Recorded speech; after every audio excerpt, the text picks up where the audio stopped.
WNBA players were doing everything in their power to get rid of Caitlin Clark.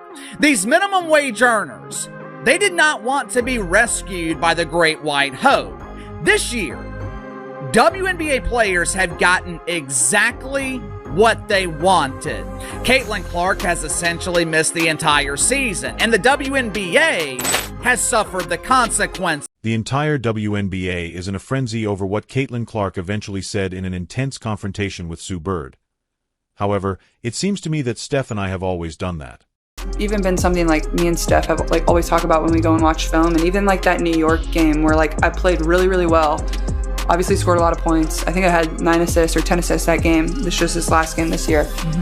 I started the fourth quarter off with 3 turnovers in a row or 2 turnovers in a row, and Steph yanked me, and she was like this is a learning moment. You got to be able to yes, maybe it could have been there. Maybe you could have thrown a little bit better of a pass. Maybe they could have caught it, but do we need that in this moment? No. Right.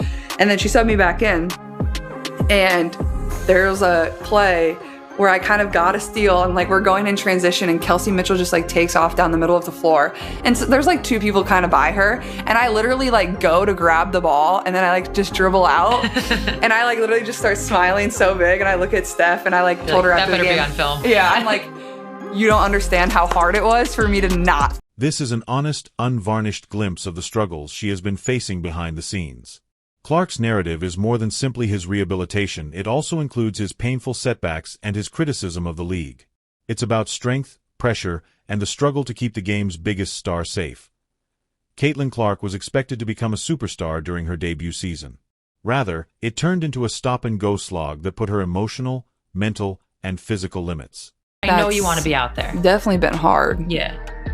Well, I'm going to go to every road game no matter what, whether I'm playing or not. It's hard because obviously I do feel this responsibility of being out there and playing, and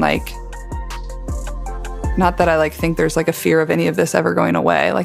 That doesn't happen when LeBron or Steph get hurt. They're always going to be there. No, you'll be back. Yeah, exactly. Before she could even find her rhythm, she was sidelined.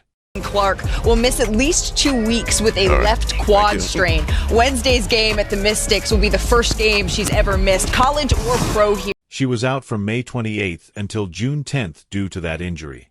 She had already played 5 games before her WNBA career officially started. Playing well and feeling confident until the next setback, she battled her way back. She missed 4 more games throughout the regular season due to a left groin issue. Caitlin Clark will regrettably miss her 2nd consecutive game. Finally, Caitlin Clark will miss her 2nd straight game due to a left groin injury. Clark missed last night's game against the Los Angeles Sparks in Cambridge Fieldhouse for the same issue. There's no official word on the severity of the injury, but the team said that they would be taking it day to day. This will be the 7th game Clark has been sidelined for this. In addition, the Commissioner Cup final will take place from June 26th to July 5th. And catastrophe struck once more right when she believed the worst was past. This time, on July 15th, I injured my right groin. ESPN reports something new this morning that Morning, ESPN is reporting that Caitlin Clark has injured her groin for the 2nd time this season. Clark left last night's game in the final minute, holding back tears after grabbing at her leg. She just returned back to WNBA action after missing 9 games for 2 other leg injuries. Despite the apparent injury, Clark racked up 14 points and made 4 of 14 shots. She does. That was the tipping point. The endurance, the hope, the conviction that she could persevere. Everything was put to the test. According to Clark, the mental toll was unlike anything she had ever encountered. She has never missed a game in college because of an injury. However, without the advantage of a training camp, she was thrown into Game 30 and had to put her trust in a body that kept failing her. You want to play, you want to give people something to cheer about or scream about, or people spend so much time and money and resources to come and watch you play, and it's been cool to see people continue to show up, and for my teammates, whether they're fans of the Fever or just fans of myself, they're continuing to show up and support, and The same worry accompanied each comeback. Would it occur once more? The discomfort wasn't limited to the body. Clark was very aware of the impact her absence would have on the WNBA. The Indiana Fever lost 8-5 when she played. They were a flat 9-9 without her. Attendance decreased, TV viewership declined. A huge 2. 5 million people watched an ABC game without Clark on May 17th versus the Chicago Sky. There 5 million hardly touched the surface. The question, how do you manage the patience to recover when you know the league's numbers take a hit without you, was one that Sue Bird did not duck. So viewership and ticket sales are like up across the WNBA, and then and they're also, when you don't play, there's a dip, like a substantial dip. So how do you handle, does it impact your patience? You know what I mean? Like, you're coming back from this injury and you know this, everybody knows this, that when you play that changes. Yeah. I guess the better question is, how are you managing it so it doesn't impact your patience? Clark's response was instructive. She revealed the text message her mother sent following her most recent injury. You've spent so much time with the others. Now is the time for you to take care of yourself. I think early on with the first couple injuries, I was like, oh, I need to get back. But I think my mom texted me after this last injury, and they know how hard it's been on me. But my mom was like, you've taken so much time for everybody else. You have to take time for yourself now. So just trying to do that the best I can too. It was a pivotal moment. She decided to prioritize her health over the league's expectations, the fans' expectations, and even her own competitive tendencies for the first time. However, the moment that truly ignited the internet came next. During her injury, Sue Bird inquired about her sideline coaching. With a sly smile, Clark said the sentence that would be heard 1,000 times. I'd make a good ref. No call would go unanswered. On the other hand, I think I would be a fantastic referee. As if I wouldn't overlook the call. Backseat. Referee. It was subtle, incisive, and absolutely destructive to the league's officiating reputation. This wasn't a frustrated rookie raving after a terrible night. On national platforms, this was the WNBA's top ticket seller, criticizing the game's legitimacy. I feel like I would be a really good ref, though, from the side. Yeah. I wouldn't miss the call. Backseat ref. The reaction was instantaneous. She received supportive messages from players throughout the league. A veteran replied, "You just said out loud what we've been screaming in locker rooms for years." Trending hashtags were "Fix the Whistle" and "Clark was right." Every time a dubious call occurred in another game, fans started tagging her name. Executives were divided at the league office. Others wanted to take her away and advise her to keep her thoughts to herself. Others cautioned that it would just backfire to silence her. All of this had a deeper meaning, which intensified the impact of her remarks. When it came to Caitlin Clark, the opposition wasn't merely playing strong defense. They were trapping her on every possession, applying constant full-court pressure, and making far more physical contact than is customary. Compared to her college days where she had greater safety, the WNBA was an entirely different world. It wasn't arbitrary, either. If you watch enough tape, a pattern will show up. She was obviously being worn down by teams, one possession at a time.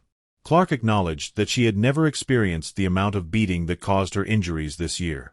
Again, quad, groin, quad. All of them serve as a reminder of the physical cost. It also brought up an awkward query. Was this only a game of basketball, or was there a deliberate plot to exhaust the league's top attraction? It wasn't only a game when Clark returned to the court. It was a battle. There was a hum of excitement in the arena. The crowd reacted to each whistle, or lack thereof. Then it took place. She made evident contact and drove hard to the hoop early in the game, but no foul was called. The fans burst into alcohol. Clark's smirk from her suburb interview was captured by cameras as they zoomed in on her face. It was directed specifically at the officials this time. She attempted a three-point shot halfway through the second quarter but was fouled. The arena exploded as the whistle blew. She looked at the baseline referee, nodded slowly, and mouthed a line that would be the subject of hours of online lip-reading by fans. She narrowly missed a triple-double at the end of the night, which helped the Fever win. However, the box score didn't tell the whole tale. The message contained it. The whistle no longer frightened Caitlin Clark. Days of discussion followed the game. According to some commentators, she had prevailed and gained the officials' respect. Some contended that the league was going above and beyond to demonstrate that they would not be swayed. Former athletes also had their say. She is referred to as courageous for defending the game. Others warning that challenging official power was perilous business. Clark, however, maintained composure amid the spotlight. She only stated, "I just play the game," in her post-game press conference. The remainder can be discussed by the others. What do you think, then? Is this a normal aspect of the game, or should the WNBA intervene to safeguard its stars? Leave your comments below. Additionally, if you're still watching, leave a comment with Caitlin Clark's injuries. Hard moments, but like, I don't really care what people say. At the end of the day, like, I'm in a position where there's going to be, criticism, and there's going to be people that love me. Like, that's what happens when you're playing sport at the highest level. Like, that's how it goes for everybody, whether you're a football player, basketball player, baseball player. Sophie Cunningham isn't simply playing basketball. Both on and off the court, she is stealing the show in the WNBA. Additionally, her ascent to the top has been nothing short of spectacular. Sophie Cunningham came to the Indiana Fever in the offseason. She's been taking full advantage of every opportunity she's got. An opportunity on the court, ballin'. An opportunity to protect Caitlin Clark, did that. Off the court, endorsement deals. Off the court, advertisers are falling in love with her. We got Colin Cowherd saying, "Hey, Sophie, you want your own podcast?" Sophie Cunningham says, "Sure, I'll take my own podcast." And what has Sophie Cunningham been doing? Sophie's journey from a gritty role player to the league's hottest star is making people take notice. And it all began with a few audacious actions that no one anticipated. Everybody knows who Sophie Cunningham is. Everybody wants a piece of Sophie Cunningham. Her jersey is the #1 selling jersey in the WNBA. Sold out. Now, why is that significant? I'll tell you. Because her jersey surpassed the all-time woman, Caitlin Clark. The most popular woman ever in the WNBA, Caitlin Clark, got her jersey surpassed by Sophie Cunningham. But here's the big stunner. The stat sheet isn't the point. What makes Sophie Cunningham so memorable is her presence, dominance, and cultural takeover. Please leave Sophie rules in the comments if you're still watching so we know you're following along. How, therefore, can a player who only scores a few points per game become one of the league's most talked about figures? The solution is a combination of marketing brilliance, attitude, and transformation.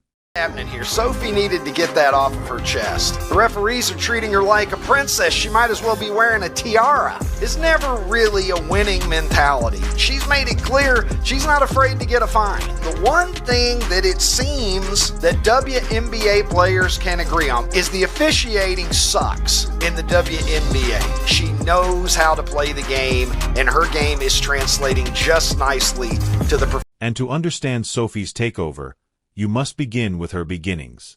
Due to her incredible glow-up. When Sophie first joined the league, she wasn't well known for her eye-catching clothes or viral videos. She was renowned for her grit. She would scrape for rebounds, hit the deck for loose balls, and give the coaches that much-loved competitive edge. She has, however, recently gained notoriety for a very different reason.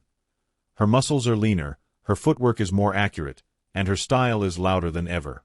You can tell even before she enters the courtroom. When you watch her go through the tube, the game is ended. She's not just in the WNBA. She is the owner of every hour she spends there. Indeed, precisely. Today, I had to sleep in.